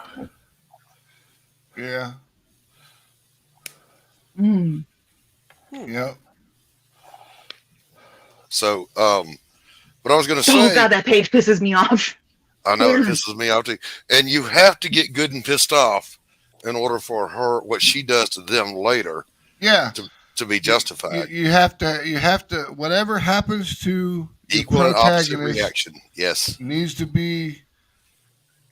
be bad enough to justify what she's doing to the bad guys. Yes, exactly. And my first scene of that was so distasteful to me to draw that I didn't make it intense enough. And I thought, no, I talked to my wife about it. She said, baby, I know, you're a good man. You hate violence against women and all this stuff because I was a counselor. But she said, in our quote, you have to suck it up and make it bad. So I did. But I was going to tell you, Max. Fernando said the same exact. I'm sorry, before that, real quick. Fernando said the same exact thing when he was doing the violation scene for 11 Madness. He was like, "This is the hardest thing I've ever drawn in my life." I said the same thing, dude. I had to take a shower after every panel. It just makes you feel creepy. Where did Paul go? Oh, there he is. He's just muted. But I was going to say, Max, I did the first 4 pages of a 12-page I'm going to drop over on Indiegogo. It's noir. Here's the title. Tell me what this does for you. The title is A Damn Dirty Thing. And chapter 1 is called Blood on the Bricks. Come on. Yeah, that's good. I like that. Man. That's very, very pulp novel. Yeah, that's what I'm going for. So it's a spinoff. While Pariah is in fulfillment, I'm going to fund this one on Fund My Comic. And it's a spinoff from a character that you're going to meet in Pariah Volume 2, Sanctum of Hate. So you have a little backstory on this guy before you meet him. Did you say that you were going to do our Indiegogo, or are you doing it in Fund My Comic? Fund My Comic from here on out. I thought you said Indiegogo, so I wanted to make sure that. Anthony and I was going to say, if you do Indiegogo, make a new account, boss. Anthony and I were going back and forth about going in demand on Indiegogo versus moving the whole campaign over to Fund My Comic. Right back. He is saying, people already know to go to Indiegogo, so just keep it there for in demand. And I'm like, yeah, but I'm shadow banned. It doesn't matter if they know it's there. If I'm not dropping the link, no one's going to find it. So why not pack up and move shop? Doesn't Fund My Comic have like a little storefront style thing they do? Yeah, but I'm not funded over there yet, so I'll have to do that. But here's you can set your stuff for whatever you want on Fund My Comic, right? yes, and that's my thinking. Just set it for $10 and get funded. And Yes, I was going to do that very thing. That's exactly what I was thinking. Just help me successfully do one digital tier, and then it'll stay up in demand over there. And then I fully intend to, like I said, I'm doing this 12-page noir story. I'm going to put it over there as a full project, and that'll kind of build the base for when I release Pariah Volume 2 or Issue 2. For sure. That sound reasonable to you, Max? Yeah, sounds You're a good. publisher. All right, so I'm going to beat Anthony up until he agrees with me. Yeah, sounds pretty solid. I like doing stuff like that. It's like in the Mary Trade paperback, we're adding an 8-page story about the how Dark America got her outfit and her name, because that's a new character we're bringing in. That's our Punisher character, but it's a girl who used to be a nun who was one of the cardinal sex slaves in Mary Machine Gun. Right. Yeah, you told me the origin story about her dipping into the sex store, and I just, dude, I don't know if you noticed, I had to mute my mic and just laugh. I was like, damn, that's good. That's good stuff. And then we figure we do that. I mean, the completionists will want to have it, and people that don't have it yet will be able to get like a little bit of a sneak peek into what Dark America looks like and how she got her name, because it's not required. It's just something extra and fun. Yeah. Oh, a couple of things. First of all, Bill, that looks badass, and I have a question. Oh, thanks, man. Did she just kick a hole in his head? Is that what's happening there? Well, she's swinging this gun around, so she actually fired a round. Okay, all right, I got you. I got you. All good. That is a damn good layout. I love it. 3 just in your face panels. That's a good page. Very top cow. I love it. Oh, thanks, man. I'll take that. Hello, Mr. Nick Henry. What's happening? That's your buddy, Rich. It's Nick. It's the British biceps. The British Nick, biceps. What's up, London Gothic? Bill, I sent you a friend request on Facebook. Hold up. We're looking for somebody to peel the wax off Rich's back. This could be our guy. This was not important enough for you to talk over me. Okay. Yes, because I was saying hi to somebody in the chat. This guy, Nick Henry, could be the guy. Rich, let's have Nick pull that shit off your back. No, because he's gonna jizz on my back first before he fucking pulls it off. I know this guy. He's completely gay for me. Gotta be a girl. It's gotta be a girl. It needs to be a girl. So for those that don't know, Nick Henry has a little book called London Gothic that is one of the best looking projects of the year. Got one of the best videos, that's for sure. That's damn sure. And I love the art. I love the story. I'm all in. I cannot wait to back it and get it. You better back it just now. Just like I can't wait. There's not just many like I can't wait for the that roaring. Yeah, there's not many videos that I say are better than mine, but he definitely beats mine. Then the 6-gun gorilla video beats mine. Oh, we could have Q do it. I like my video too. I'm just saying. I like Doc's and I like Laurie's. I have the best music. I'll give you that one. No, I love. But I do like Warhol on Laurie's. Yeah. I do too. I use the fucking pow pow pow just too much because it's used. It was my way of kind of poking at trailers because they all use that fucking sound so many times now. Now, I wrote original music for mine and recorded it with my son. Yeah, I know you did. And then awesome. I went and got some old friends of mine that were a super popular thrash metal band in the late 80s and got permission to use some of their music. So I knew what I wanted and I made it happen, and I love it.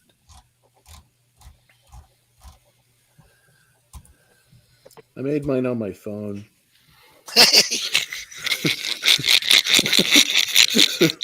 That's like Charlie Brown. I got a rock. Yeah, that's exactly. You know what? Listen to Joe's ad that he does for Burning His Love and for the. Oh God, no! Don't listen to those. All you could do is go, "Oh my God, I just went back to my 20s," because he uses the old dial-up, and then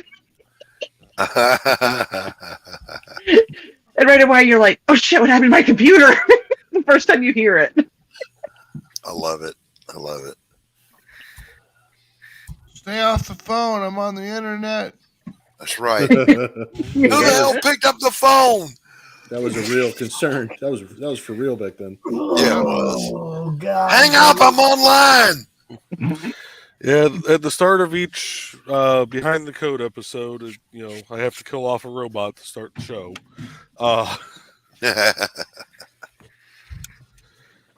Right. I want to thank everybody for coming out.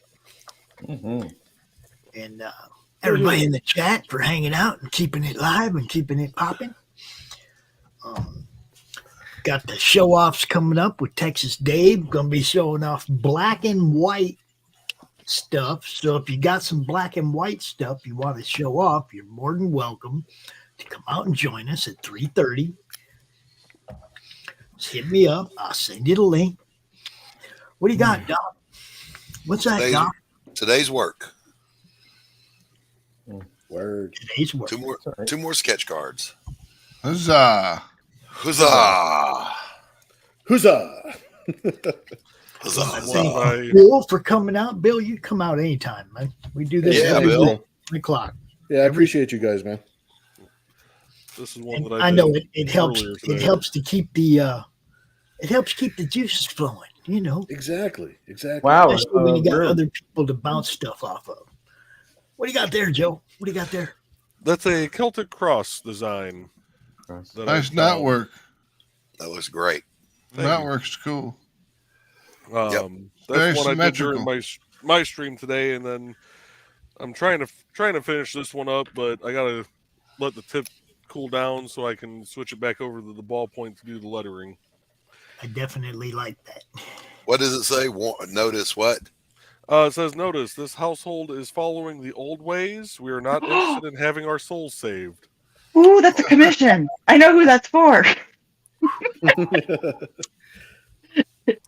So I was like, that looks familiar. And then when you said, yeah, that's a commission. Yeah, that's a cool one. I need something like that for my door. Those are the one Dawn's speaking of. That one's actually already done. I just haven't had time to ship it. But this will be up on my website, TheBaronEarlsShow.com, at some point when I have time to actually update that site. A hunk of burning love. All right, so the one on my door says, "This door is locked for your protection. Break in at your own risk." Ain't no signs on my door. Ain't no signs on his door. Premeditated warnings. No, none of that shit. Ain't no sunshine when she's gone. How'd I know you were going to do that? I know. The mat outside my door. The mat outside my door says, "Veteran who loves killing people and misses it greatly." There you go. There you go. Yeah, the one on my door. I'm gonna basically check this says, out. "Go away I'm gonna unless play you have some. Girl Scout cookies." I'm gonna play some ads. We're gonna get out of here. Appreciate you guys. Y'all have a good day. Since Paul left, we'll go ahead and throw his up there in a minute. But we'll start with this one that Max was talking about.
special guest, Bill Moss, for coming out and hanging out with us. We appreciate you, brother.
And as always, big love to our boy, our co-host for CromCon. You know him, you love him. Revenge, the sweetest morsel to the mouth that ever was cooked in hell.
Congrats to Doc on funding. And if you check out later on today, 5 o'clock p.m. Eastern, right here on the network, you will see the launch party for this.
Live on Fund My Comic at 5 p.m. Eastern. We gonna do it.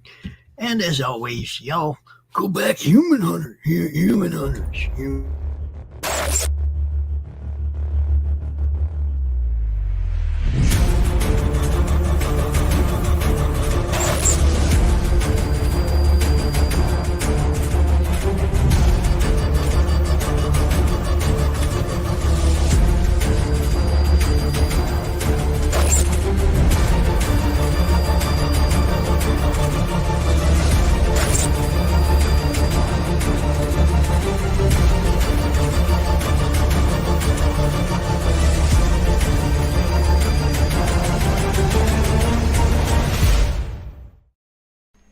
How do you end this thing? How do you put the where's the brakes on this bus? I forgot. Jazz how to drive. hands. Jazz hands. Are great. Comic Books for Kids provides comic books to kids in hospitals and cancer centers across the U.S. It's a place where we can all work together to make sure every child has a comic book. 100% of all proceeds go towards the kids. It's about making a difference, and while they're in the hospital, allowing them to fly like a superhero, battle dragons, or rescue teddy bears. We are in every state in the country and now support over 160 hospitals. Every month, we add more. Visit CB4K.